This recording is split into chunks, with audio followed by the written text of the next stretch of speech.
নমস্কার, আপনাদের সবাইকে স্বাগত রিপাবলিক পার্টি অফ ইন্ডিয়ার এই ছোট্ট চ্যানেলে। আজকে আমি যে পার্টিকুলারলি ভিডিওগুলো বানাই না, এই ভিডিওগুলো রাষ্ট্র স্বার্থে। এখন এই মুহূর্তে বাংলার যে কারেন্ট হাওয়া চলছে, ইউটিউবে সবাই টিএমসিকে ভিডিও বানাচ্ছে আর বিশাল বেশি বেশি ভিউ পেয়ে যাচ্ছে। দেখুন, এই চ্যানেলের উদ্দেশ্য, এই চ্যানেলটা বানানোর উদ্দেশ্য টিএমসিকে হারানো নয়। টিএমসি এমনিই চলে যাবে, তাকে ও যা কাজ করেছে ওকে কেউ টিকিয়ে রাখতে পারবে না, কারণ করাপশন অন্যদিকে আর অত্যাচার অন্যদিকে। এখন আমাদের মতো উচ্চশিক্ষিত লোকদেরকে বেকার ভাতা লাইনে দাঁড় করাচ্ছে। অবভিয়াসলি আমিও নিইনি বেকার ভাতা, একদমই নিব না। আমার আত্মসম্মানে লাগে, আমার মধ্যে এতটুকু হলেও আত্মসম্মান আছে। 1500 টাকা দিয়ে আমার কিছু হবে না, নিবও নয়। এই 1500 টাকা নেওয়াটা হচ্ছে আমার জন্য অপমান, মানে আমাদেরকে অপমান, আমাদের শিক্ষাকে অপমান। আমার কোয়ালিফিকেশন জানেন? আমি বিটেক পাস, প্লাস তার উপরে সিঙ্গিংয়ের ডিপ্লোমা আছে, তারপরে বক্সিংয়ের স্টেট চ্যাম্পিয়ন। এত ভালো কোয়ালিফিকেশনের পর আমাকে যদি বেকার ভাতা দাঁড়াতে হয়, এর থেকে দুঃখের বিষয় দেশের পক্ষে আর কিছু নয়। গোল্ড মেডেলিস্ট আমি। ছাড়ুন, এই সমস্ত বিষয়ে আমি কথা বলবো না। ইটস গন, টিএমসি ইজ গন। কিন্তু কনসার্নিং ব্যাপারটা হচ্ছে, আমরা কি সত্যি সুরক্ষিত?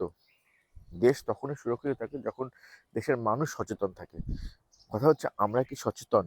আমরা বাঙালিরা, যে পশ্চিমবঙ্গে যে বাঙালিরা আছে, তারা কি সচেতন আমাদের চারপাশে কি হচ্ছে? এত মানে মানে যদি বলে দেখি সব কিছুতে, ভেবে দেখি যে চারদিকে যে এত অন্যরকম হাওয়া দেওয়া চলছে, সে হাওয়াতে আমরা কি সচেতন? আমরা কোনোভাবেই সচেতন নয়। জাস্ট জিনিসগুলো ভেবে দেখুন, কোনোভাবেই সচেতন নয়। আমাদের নেই, আমরা কমিউনিটিগতভাবে কোনোভাবে স্ট্রং নেই। আজকে বাংলাদেশ থেকে একজন আতঙ্কবাদী, ওর নাম হচ্ছে Mehedi Hasan. He is totally radical Islam, radicalist. He is one of the most radicalist person ever, because he burns a human alive. আর সেও হিন্দু, তাকে জ্বালিয়েছে এই কারণে সে হিন্দু।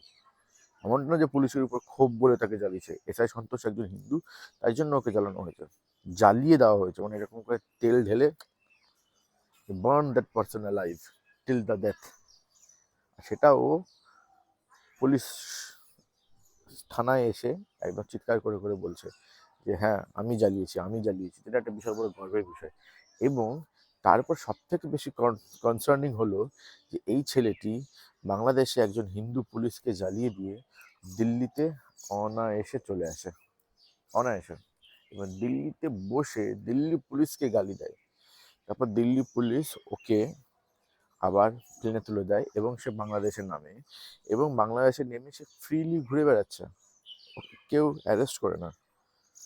মানে বাংলাদেশে হিন্দু হত্যা ইজ এ ট্রেন্ড, মানে যে যত বেশি হিন্দু হত্যা করবে তত বেশি বীর। বিষয়টা বিশাল বড় কনসার্নিং। মানে আমাদের পার্টিকুলারলি কোনো সিকিউরিটি নেই, যারা যে সমস্ত হিন্দু বাংলাদেশে আছে তাদের তো সিকিউরিটি নাই। আমরা যারা পশ্চিমবঙ্গে আছি, ভারতবর্ষে আছি, তাদেরও কোনো সিকিউরিটি নাই।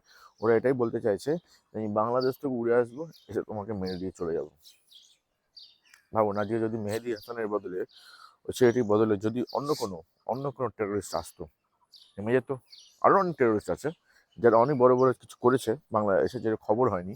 তারা অনায়াসে বাংলাদেশ থেকে উড়ে আসবে, দিল্লিতে নামবে, ইমিগ্রেশন সেন্টারে পাস করবে, পাস করে ভারতবর্ষে ছড়িয়ে যাবে, কেউ কিছু করতে পারবে না। এবার এখান থেকে লোকালি ম্যানুফ্যাকচার গান, বন্দুক ফন্দুক নিবে, নিয়ে ধাঁই করে মেরে দিবে, নিয়ে আল্লাহু আকবর বলে মরে যাবে। ভেবে দেখুন ব্যাপারগুলো। আমাদের কোনো সিকিউরিটি নেই। আমার এই বিষয়ে পার্টিকুলারলি ভারত সরকারের উপর একটা রাগ। ভারত সরকারকে বলতে চাই, ভারত সরকারকে আমি একটা খুবই গুরুত্বপূর্ণ কথা বলতে চাই। আপনি দয়া করে ভারত সরকারকে, যে সমস্ত বিউরোক্র্যাটিক অফিসাররা আছে তাদেরকে বলছি, আপনারা দয়া করে কেবল আর কেবলমাত্র পাকিস্তানকে শত্রু হিসাবে নেবেন না।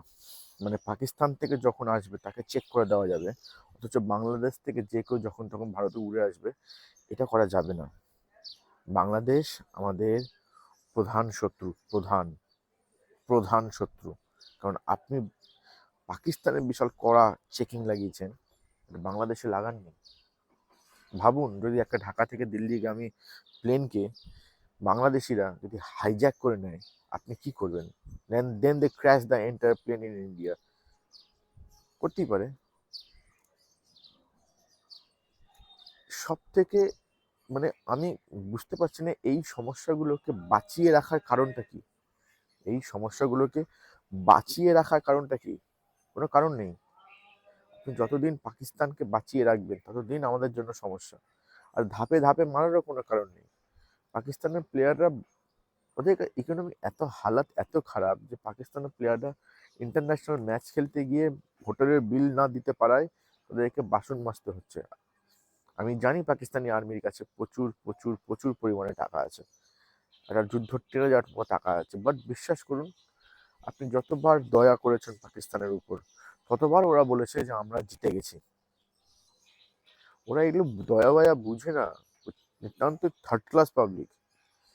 ওদেরকে মেরে ওদের জমি দখল করতে হবে, তবে গিয়ে পাকিস্তান বলবে যে হ্যাঁ আমরা একটা যুদ্ধ হেরেছি। পিওকে নিন, পাঞ্জাব নিন, সিন্ধ নিন, বলোচিস্তান নিন। বালুচিস্তান আর সিন্ধুতে কোনো সমস্যা নেই, উত্তরে Punjabi Pakistan, they are the most third class people. ওদেরকে লাথি মেরে সরিয়ে ওই জায়গাটা দখল যদি না করতে পেরেছি ততদিন আমরা শান্তিতে থাকবো না। আর এদিকে বাংলাদেশে রংপুর ডিভিশন আর আমাদের পশ্চিমবঙ্গ লাগোয়া জায়গাগুলো, এটাকে দখল করতে হবে। We need to push them back in their land. দেখুন, আপনি বলবেন আপনি সাম্রাজ্যবাদী হচ্ছে, হ্যাঁ সাম্রাজ্যবাদী, 100 বার আমি সাম্রাজ্যবাদী। কে সাম্রাজ্যবাদী নয়? বাংলাদেশ সাম্রাজ্যবাদী নয়? পাকিস্তান সাম্রাজ্যবাদী নয়? যুদ্ধ আমরা শুরু করেছিলাম। মানে আমরা কতটা গান্ডু ভাবুন, আমরা নিজের দেশ ভেঙে মুসলমানদেরকে আলাদা দেশ দিয়েছি, তো ওরা ওখানে থাক। এবার মুসলমানরা ভারতেও আছে, মুসলমানরা পাকিস্তানেও আছে, মুসলমান বাংলাদেশেও আছে। ওদের ফ্রি অ্যাক্সেস ইন্ডিয়া, বাংলাদেশ থেকে ভারতে আসা, ভারত থেকে পাকিস্তান যাওয়া, পাকিস্তান থেকে ভারতে আসা, এখান থেকে আবার বাংলাদেশ যাওয়া। ওরা এখন বাংলাদেশে ট্রেনে করে মানে যাওয়া যায় না, বাট কংগ্রেস টাইমে ভেবে দেখুন কত বাঁচাতে পারেন। আমরা কি পারি? আমরা হিন্দুরা কি পারি যে আমরা যখন খুশি তখন আমাদের লাহোরে চলে যাব, যখন খুশি তখন আমাদের কুমিল্লা বরিশালে চলে যাব, আবার ওখান থেকে এখানে আসবো, গিয়ে চাকরি করব, আসবো, জমি কিনবো, পারি? তাহলে ব্যাপারটা বুঝুন না, 1950 থেকে হিন্দুদের এগেনস্ট এই ওয়ারটা শুরু হচ্ছে। গজওয়ায়ে হিন্দ স্টার্টেড ইন 1947। গজওয়ায়ে হিন্দের তরফে থেকে ওরা, মানে গজওয়ায়ে হিন্দ প্রসিডিউরের জন্যই, ভেবে দেখুন ব্যাপারটা, ওরা বাংলাদেশ থেকে হিন্দু শেষ করেছে, ওরা পাকিস্তান থেকে হিন্দু শেষ করেছে। গজওয়ায়ে হিন্দ চলছে 1947 থেকে। আমাদের মেয়েদের, আমাদের জীবনের, আমাদের ছেলে মেয়েদের কারো কোনো সিকিউরিটি নাই। আজকে তো পশ্চিমবঙ্গে নাই, আজকে পশ্চিমবঙ্গে বাইরে গিয়ে গভর্নমেন্ট জবের অবস্থা গিয়ে দেখুন, ভালো করে দেখুন কোথায় কে বসে আছে, কতজন কে বসে আছে। আপনারা ঘুমান, আপনারা রবীন্দ্রসঙ্গীত করুন, নজরুল গীতি করুন। দেখুন, আজ থেকে যদি আপনি বাঙালির ইতিহাস 300 বছর আগে দেখেন না, রবীন্দ্রনাথ ঠাকুর তো ছিল না, কিন্তু সঙ্গীতকার তো ছিল। নানা রকমের অন্য অন্য অনন্য অন্য অন্য সঙ্গীতকার ছিল, আর অনেক সঙ্গীত, পুরনো সঙ্গীত এখনো চলে আসছে। বাংলা মানেই গান বাজনা, এটা কোনো, এই কথাটা বললে কোনো ভুল বলা হবে না। কিন্তু গান বাজনা খালি গান বাজনা নয়, গ্যাঙ্গেডিওর, গ্যাঙ্গেডিওর, এই গ্যাঙ্গেডিওররা ছিল হচ্ছে শত্রুর ত্রাস, ভয়। যে এই গ্যাঙ্গেডিওরের ভয়ে আলেকজান্ডার এদিকে আসেনি, এই গ্যাঙ্গেডিওরের ভয়ে মঙ্গলরা আসেনি।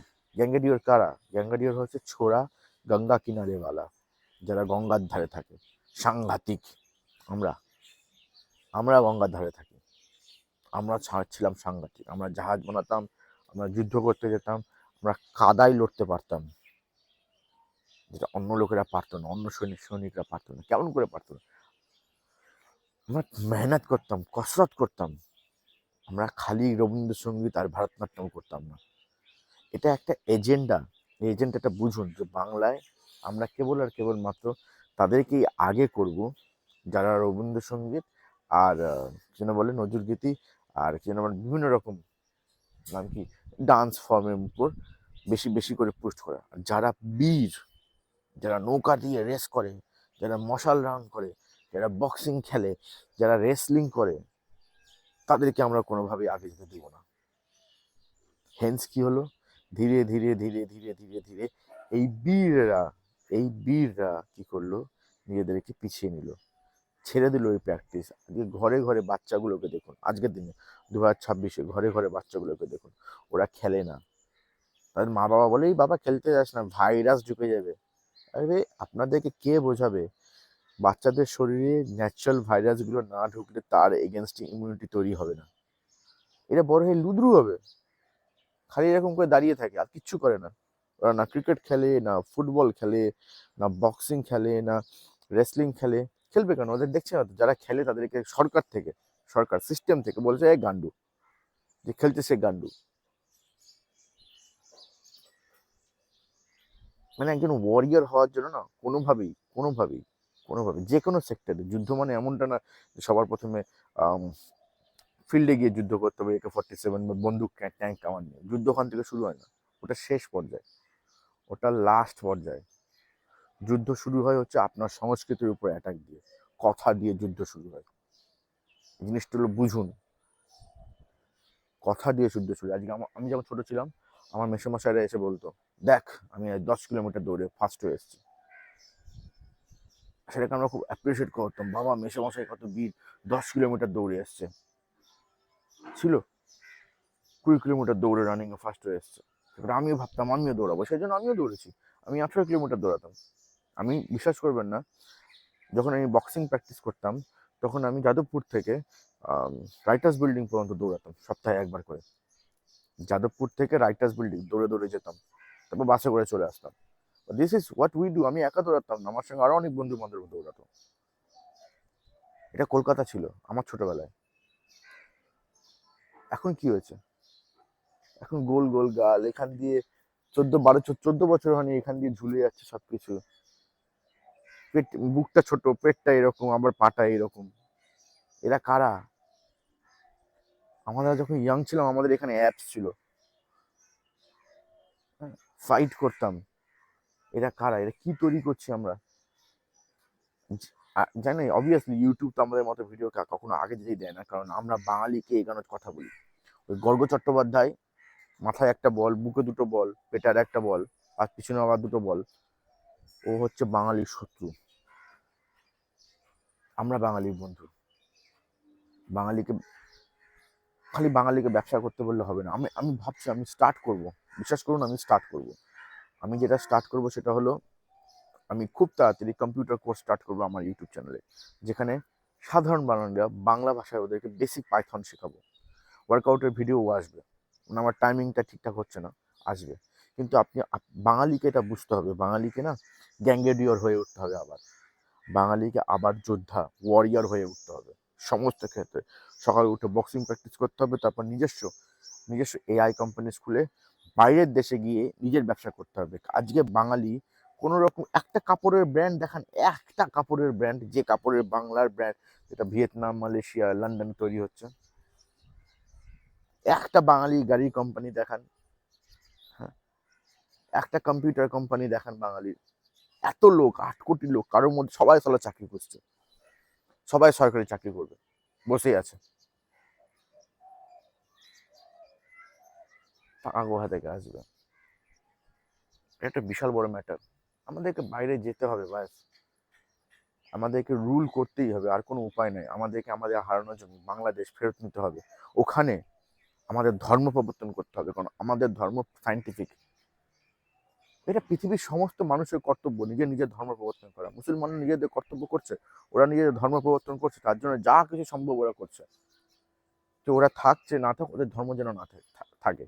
সেরকমই আমরাও বাঙালি, আমরা থাকছে না থাক, আমরা ভারতীয় বাঙালি, আমাদের ভারতবর্ষ যেন থাকে, আমাদের ভারতীয় কালচার যেন থাকে, সনাতন ধর্ম যেন থাকে। সেই জন্য আমাদেরকে কাজ করতে হবে, সেই উদ্দেশ্যে কাজ করতে হবে। কতজন লোককে আমরা কনভার্ট করেছি সনাতন ধর্মের? কতজন লোককে? কেন কনভার্ট করবো না? কি দোষ আছে? যদি একজন খ্রিস্টান সনাতনীকে কনভার্ট করে খ্রিস্টান করতে পারে, যদি একজন মুসলমান সনাতনীকে কনভার্ট করে ইসলামে নিয়ে যেতে পারে, কেন সনাতনী একজন খ্রিস্টান একজন মুসলমানকে কনভার্ট করে ইসলামে সনাতন ধর্ম আনতে পারবে না? নিশ্চয়ই আনা হবে, নিশ্চয়ই করবো। আমাদের সনাতন ধর্মকে লোকেদের কনভার্ট করাতে হবে, ওদেরকে বোঝাতে হবে যে ভারতবর্ষে ভারতীয় কালচারই চলবে। ইন্ডিয়া ফার্স্ট, ভারতবর্ষে ভারতীয় কালচার ছাড়া কোনো কিছু চলবে না, চলবে না। আমার আমার তো সেকুলারগিরি চুরিয়ে লাভ নেই। আমি ভাই আমার ধর্মটা বুঝি, আমি আমার ধর্মের লোকেদেরকে নিজের ফ্যামিলির লোক মনে করি। যদি সেরকমটা যদি না হতো, সেরকমটা যদি না হতো, তাহলে যদি অত সব কিছু যদি মহান হতো, তাহলে আমিও আজকে করাচি যেতে পারতাম আরামসে। আজকে আমাকে করাচি যেতে গেলে মুসলমান ধর্ম গ্রহণ করতে হবে, এসে ঘুরে আসতে পারতাম। আজকে আমি যদি মুসলমান হতাম, তাহলে আমি অনায়াসে খুলনা বরিশাল যেতে পারতাম। বুঝুন, ওগুলো আপনার ল্যান্ড ছিল, ওই ল্যান্ডগুলো কেড়ে নেওয়া হয়েছে আপনার কাছ থেকে। যুদ্ধ এভাবেই হয়, জমি ছিনিয়ে নেওয়া, ওটাই যুদ্ধ। কোন জমি ছিনিয়ে নিয়েছে? ওরা আমাদের ওরা আমাদের প্লেনটা কেড়ে নিয়েছে, যেখানে আমরা চাষবাস করতাম। পেটের লাথ বলে এটাকে। আমাদেরকেও নিতে হবে, আমাদেরকেও আমাদের জমি ফেরত নিতে হবে। তার জন্য যা কিছু সম্ভব তাই করতে হবে। এই জিনিসগুলো বুঝুন, কারণ আমরা ফ্রিলি বাংলাদেশে যেতে পারি না, আমাদের ভয় আছে জ্বালিয়ে দিবে। সেরকমটা বাংলাদেশিদের মনেও একটা ভয় থাকা উচিত, যে ও যখনই এখানে নামবে ওদেরকে জ্বালিয়ে দেওয়া হবে। এই ভয়গুলো তৈরি করতে হবে। যাই হোক, আর বেশি কথা বলবো না। আমার কাছে আজকে ভিডিও দেখানোর মতো কোনো ভিডিও নেই। মূল উদ্দেশ্য আমাদের অখণ্ড ভারত বানানো, অখণ্ড সনাতনী ভারত বানানো।